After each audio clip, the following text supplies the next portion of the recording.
അറിഞ്ഞോ കേരളത്തിലെ യുവതലമുറയൊക്കെ കഞ്ചാവിന് മയക്കുമരുന്നിന് അടിമകളാണ്. നമ്മുടെ വീട്ടുകാരെന്തായാലും പേടിക്കണ്ട. കയ്യില് തിന്നാൻ പോലും കാശില്ലല്ലോ, പിന്നല്ലേ ഇതൊക്കെ വാങ്ങിച്ച് വലിക്കുന്നു.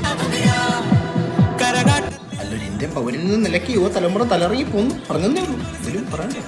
ഞാനേ ജിമ്മിൽ പോയ എന്തെങ്കിലും മാറ്റം കാണും? ജിമ്മുകാർക്ക് നല്ല മാറ്റം കാണും. എങ്ങനെ? അല്ല, നീ വരുമാനം കൊടുക്കാണല്ലോ അവർക്ക്, അല്ല നിനക്ക് വലിയ മാറ്റം കാണുമെന്ന് എനിക്ക് തോന്നുന്നില്ല.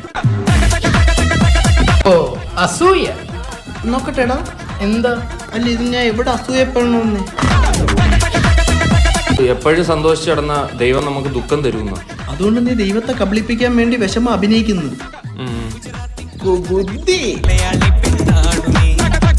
ഇന്നലെ വീട്ടിലെ പട്ടി പ്രസവിച്ച് 6 മക്കളും. അതിന് നീ എന്തിനാ ടെൻഷൻ അടിക്കുന്നത്? നീയാണോ കാരണക്കാരൻ?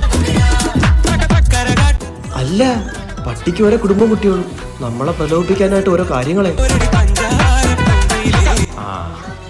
ഞാനേ ഇന്ന് വെളുപ്പിനൊരു സ്വപ്നം കണ്ടോ. എന്തുവാ? കോട്ടൊക്കെ ഇട്ട് കാറ്ററിങ്ങിന് വന്നു. അല്ല, കോട്ടൊക്കെ ഇട്ട് ഒരു BMW കാറി ബൂം ബൂം. അപ്പോഴേ വിചാരിച്ചോണോ സ്വപ്നമായിരിക്കും. അല്ല, വെളുപ്പിനെ കണ്ടാ വലിക്കൂന്ന. നിന്റെ കാര്യത്തിൽ മരിക്കുന്നായിരിക്കും. ഞങ്ങളുടെ വീടിന്റെ അപ്പുറത്തെ കൊച്ചേ +2 പാസ്സായപ്പോഴേ ആ കൊച്ചിന്റെ അച്ഛൻ ആ കൊച്ചിന് സ്കൂട്ടർ വാങ്ങിച്ചു കൊടുത്തു. നീ +2 പാസ്സായപ്പോ നിനക്കെന്ത് തോന്നുന്നു? ചോറ്. ഇയാള് +2 കഴിഞ്ഞപ്പോഴാ? ഞാൻ +2 തോറ്റി. അയ്യേ അയ്യേ അയ്യേ, എന്റെ അച്ഛൻ രക്ഷപ്പെട്ടു. ഞാൻ പാസ്.